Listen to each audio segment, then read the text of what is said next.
ভূমধ্যসাগরের তীরে গাজা উপকূলে একটি শান্ত সকাল। কমেছে ইসরায়েলি বাহিনীর হামলার তীব্রতা। অস্থায়ী তাঁবুতে কারো চুলায় জ্বলছে আগুন।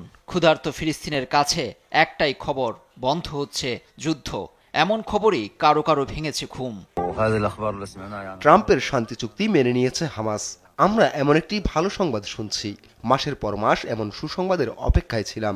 ক্ষুধা, মৃত্যু আর ভয় নিয়ে পথে পথে আশ্রয়হীন মানুষ। এভাবে আমরা আর পারছি না।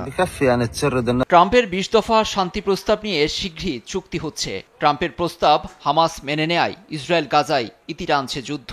একে ইতিবাচক বলছে ইসরায়েলের অধিকৃত ফিলিস্তিনের পশ্চিম তীরের মানুষ। অনেকবার যুদ্ধবিরতি ও আলোচনার কথা শুনেছি। জিম্মিরা ঘরে ফিরছে, শিগগিরই এটাও শুনে আসছি। আলোচনা আর ভেস্তে যেতে দেখতে চাই না। এই যন্ত্রণার অবসান ঘটুক।